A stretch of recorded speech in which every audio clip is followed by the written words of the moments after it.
Well, hi everyone. It's Sunday afternoon and the market will be opening in a few hours' time from now. I want to go through a couple of things with you very quickly. And while we're here on this page, let's start with Bitcoin, Ethereum, and XRP. We can also talk about gold and silver. I know a lot of people didn't have a great weekend because of Bitcoin and other coins that they may have been trading. And I think this picture tells it all. Bitcoin dropped over the last couple of days down through that support at about 92,000, and we got all the way down to 78,200. So a massive drop, and I think that last spike below the 200 period moving average and even just tipping through that 50% Fibonacci level has stopped a lot of traders out. Apparently the statistics show that something like 80 to 90% of the people that got stopped out on this dip down have only just bought Bitcoin in the last month or so. So most of those traders have been cleared out, the late comers, so to speak. Most of the hodlers and the diamond hands will be holding on, but even some of them got stopped out on this drop below 92,000, and then particularly below the 38% Fibonacci level at about 86,000. So where does that leave us today? Well, look at the reaction on Friday. This is a big spike down, all the way down to 78 and some change, as I said, and then back up at the close at 84 and some change. So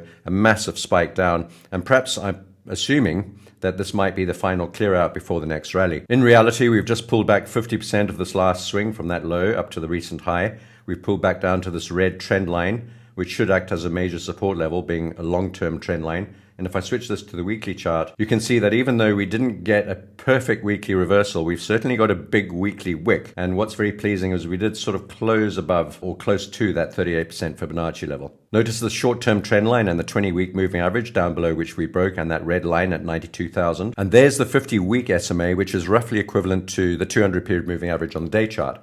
So pretty much the same line. And that's in confluence with the rising red trend line and this black line here, which was the previous all-time high until this last rally. So somewhere between this recent low on Friday last week at 78.2 and 74 point, well, let's call it 74, the recent swing high and breakout level and the actual trend line, that's a big area of confluence. Maybe we've bounced early. What often happens in these cases is that the market doesn't quite get down to the level at which people think would be a great buying opportunity. And so a lot of the swing traders, the shorter term traders, and even the diamond hands and hodlers were looking to add some more back on a dip down to that level there at around about, well, below 80,000 at least, down towards 74,000. It could be that we don't actually get that dip and that the market has found a bottom here. Certainly from the day chart, it looks like we're trying. It's a really good effort because we followed through from that big spike down on the next day. That was Saturday, yesterday. We followed through with another rally. And today we're holding up pretty well. This is Sunday. And we'll find out how this market begins to open up this week. This also bodes well for stocks, as we've seen Bitcoin holding its ground and moving up slightly over the weekend.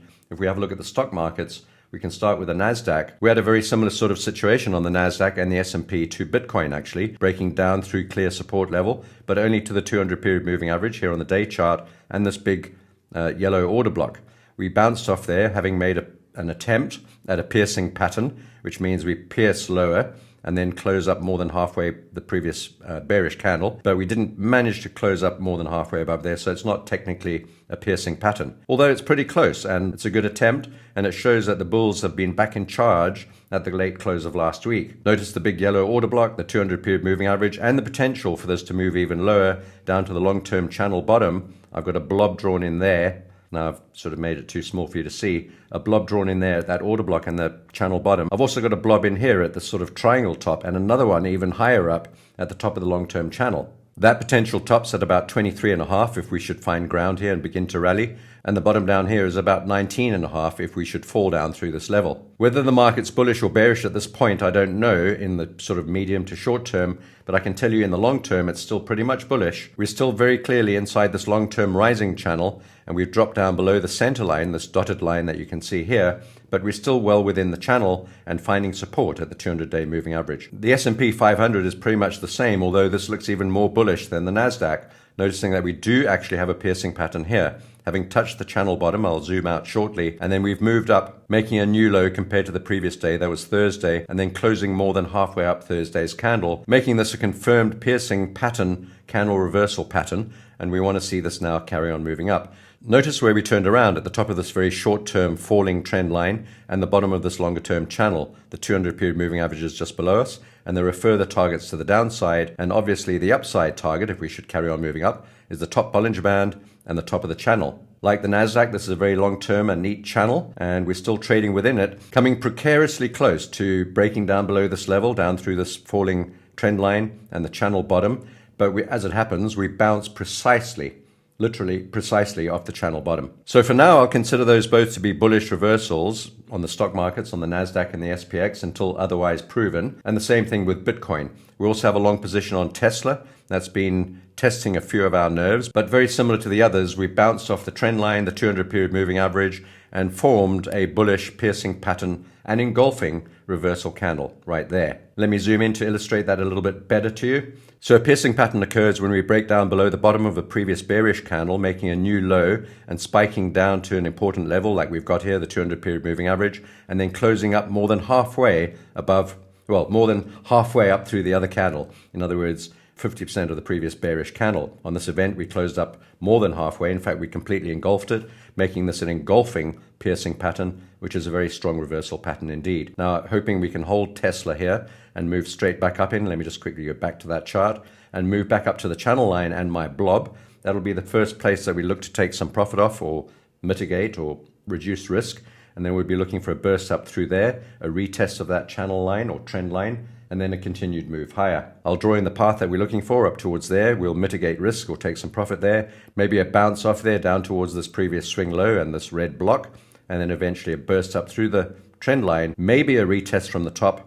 Could be a bit choppy, like most markets might be this year, and then a continuation upwards. Now, I know there are a lot of detractors for Tesla, and quite rightly so for various reasons, but I still think this is not a car company. I'm not a big EV supporter, by the way, but I think there are all sorts of other interesting opportunities for Tesla to grow in value. We've got no trades on Nvidia, MSTR, or Apple, or the German 30, or the SPX for that matter, although we are long on the NASDAQ and Tesla. We're also long on Coinbase. Coinbase reached the bottom of its channel 2 into the blob that I had drawn in there several weeks ago. We took the long on reaching there, and we tried to bounce off there on Friday as well, also forming a piercing reversal candle pattern, as you can see. So those are our positions on stocks. We've talked about crypto. I haven't talked about metals. Gold, we're actually not really in anything at the moment. I took my positions off, but we do have some ideas, and I'm looking for either one of these paths on gold. We are very extended to the upside. We still could get to 3,000, 3,200, 3,400, and perhaps even a lot higher. I'm not saying we can't, but I do think that we probably need a bit of a pullback first,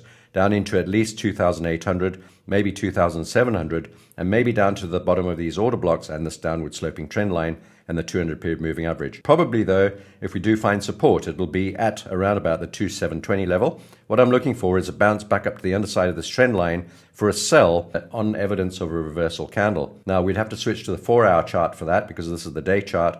And we look at the 4-hour candles right here. Let me quickly fix the scale. And we're looking for something like this, a bounce back up to the underside of that breakout trend line. Looks like we've already tried starting. We bounced off the 200 period moving average here on the 4-hour chart. And I'd like to see something bouncing up into that zone and then performing a 4-hour reversal candle so that we can sell this off into first support. Once we get to first support, we'll probably bounce a bit and faff around and then probably possibly a dribble down to 2,720, something like that. But first thing we're looking for is a bounce back up to the underside of that long-term trend line and then a reversal pattern to reform for us to take this move down. I'm not shorting it just at this level. And as you can see, we are actually bouncing off that 4-hour 200 period moving average. We've got nothing on silver, although we were short, but we're not any longer. And I'm going to just follow suit on gold with silver. So whatever gold does, and whenever we get into a position on gold, I'll be looking for a similar position on silver. We've got nothing on copper, and well, we've talked about crypto as well. We've got long positions on Ethereum, Bitcoin, and XRP, and hoping for those to move up.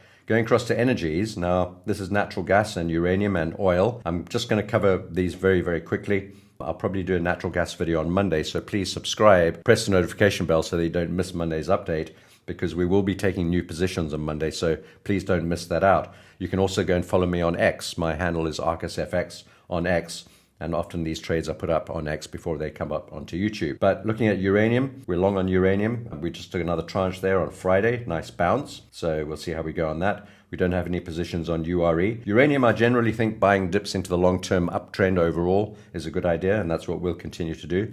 On natural gas, well, as I said, I'll cover this in more detail in the next video, but very, very simply, we went short. Our first trade was short, and then just about 9 cents later, we broke out through the top of that, well, pretty well-defined range at that point, broke out through the top, made a false spike high there. This is the 4-hour chart at Black Bull, my broker. If you'd like to join my broker. There's a link below. You also get free trading view charts if you join up at Black Bull using my link below. And so this is the broker at Black Bull, but this is the Henry Hub futures price. We went short there. We immediately hedged there, so we remain hedged. Our hedge positions are 9 cents apart, so almost nothing. And it's even, the position itself is pretty small as well.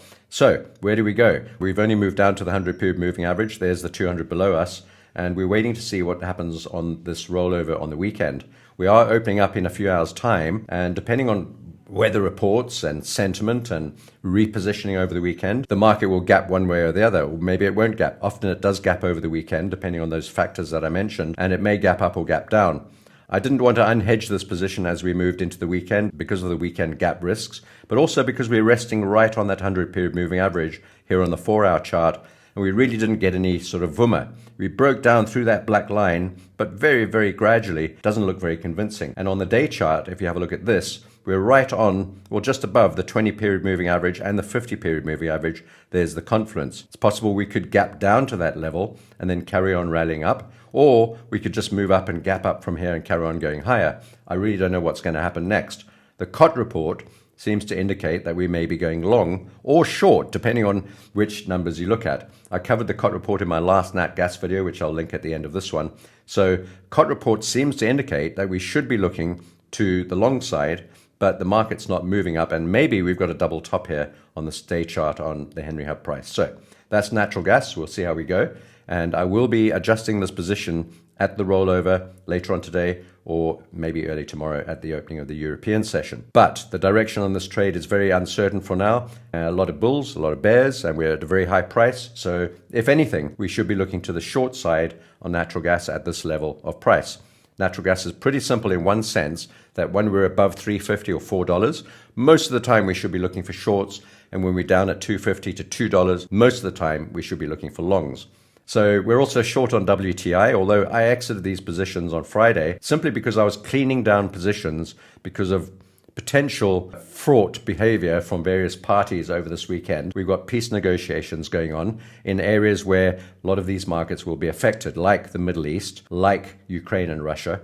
And we've also got all sorts of political turmoil around energy, money, gold. Is there any gold in Fort Knox? Sorts of things. So I think this weekend was a good time just to exit some positions. We sort of cleaned down a few positions, and this was one of them. I was short on WTI. I'm still looking to go short on this, and basically looking for a breakdown below this level, this orange block below us, which I've named Moab, the mother of all breaks. And if and when we do break down below there, I think we'll go a lot lower. The path takes us down, first of all, to the channel bottom of this red channel, which would be into the high 50s, maybe mid 50s. And then after a bounce off the bottom of the channel, potentially back up to Moab to retest the breakout level, and then a continuation downwards into maybe the 40s and even the 30s. Going across to VIX and 10-year yield, we have no positions on VIX right now. We did take our profits at around about 18 from our long, which was about 12.6. But we do have a long position on TLT, and you can see our tranche. Our last tranche was over there. We're now trading at 92.5, just at the 200-period moving average.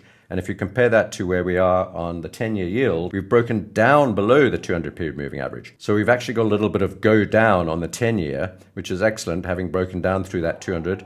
But we've still got the support level down below here at about 4.14, which will probably hold us up and lead to a bit of a bounce. Whereas on TLT, we've got the 200 right above us at the moment.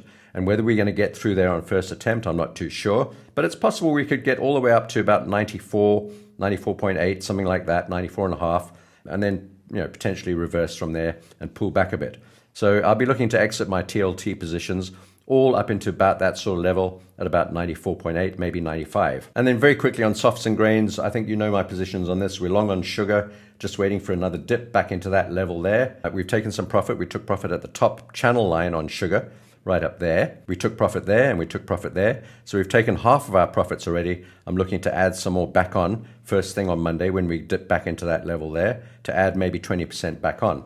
We're also short on cocoa, also looking good, just a move down. My two short tranches right there and there. And we've been hedged in and out of this, working this trade very diligently. And now we're moving down, expecting a little bit of a bounce from here, maybe a bit of zigzagging around about this sort of level, and then eventually a move back down to this purple trend line and down to about 7,100 and that order block double bottom support level down there. I think we'll go a lot lower on cocoa eventually, down to the second trend line at about 6.3. And then this trend line's obviously moving up as time goes on, so that level will increase. And then down in to these sorts of levels where cocoa traditionally trades. And that's in around about the 3,000 to 5,000 level. And then we're talking about coffee and cocoa. They go together, don't they? Coffee and chocolate.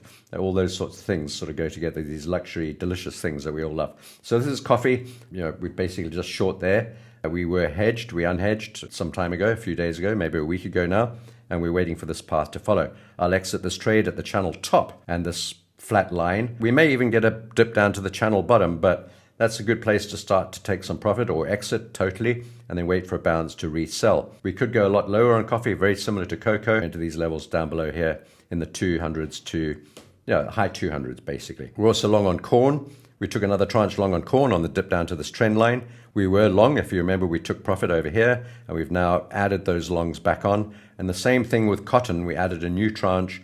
And I'll tell you about orange juice as well shortly. We added a new tranche on cotton, still faffing around inside this very long-term now falling wedge, but we took another trade at the bottom there. So we're building up this position slowly, and there's potential for cotton to move a lot higher, all the way up into 90, 100, somewhere up into this big zone over here. We're currently trading at 64. So there's a chance for a 30, 40, 50% profit on that one, and that's a good one that we're holding. We're also long on wheat. We took profit right at 600, precisely there. We added a little bit more back on there, a little prematurely as it seems, and we're probably going to add some here on Monday as well. This is not a full-size position, having taken quite a lot of profit at the top there, and so we're free to add some more back on. The long-term picture on wheat looks like we could go a lot higher. We're busy trying to form a bottom here, and eventually we should get wheat moving back up into 600, 700, 800 maybe, something like that. So pretty cheap, not as cheap as cotton is, but pretty cheap. The other one we went long on at a cheap price was orange juice, and that one's bounced up beautifully from here. We've got a one up, one down candle pattern. There's the one up, one down. Let me zoom in so you can see it beautifully. One up, one down. It's a beautiful reversal pattern. We went long over there, and we're slightly in the profit on this one. So this is orange juice. We were short, and now we're long. Really just a mean reversion play. I don't have any means or moving averages on this chart, but you can imagine where they are. The 20, the 50, 100, and 200 all stacked up above us. So I think the sort of most interesting area probably is the underside of this consolidation range, and that's at about 350, and maybe the top side of that at about 378. Nevertheless, we'll be looking to get out at 350 and reverse this trade back to short, potentially. We'll see how we go. We'll be watching the 4-hour candles. My target for this long trade, as I said, is 350, and it's just this little consolidation zone here.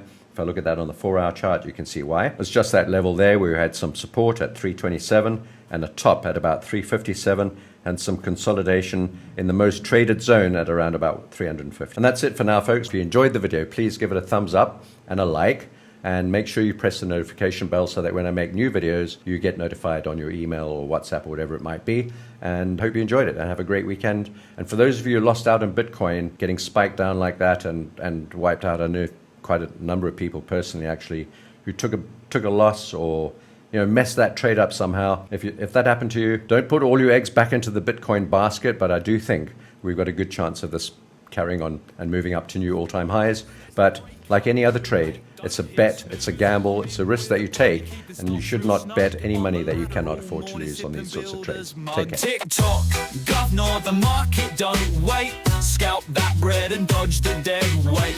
Bull or bear, don't matter to me. I'm a London trader, slick as can be. Tommy Tucker's on, and the spread looks grim. The Yanks just open, but I ain't jumping in. Gave it a butcher's, the signals don't lie. Time to hedge me bets and kiss risk goodbye. Flipped a short on gold, made a tidy monkey. Got me hands on oil, now that's real chunky. The candle's wicking, the volume's lush. Bish bash bosh, mate, I'm in no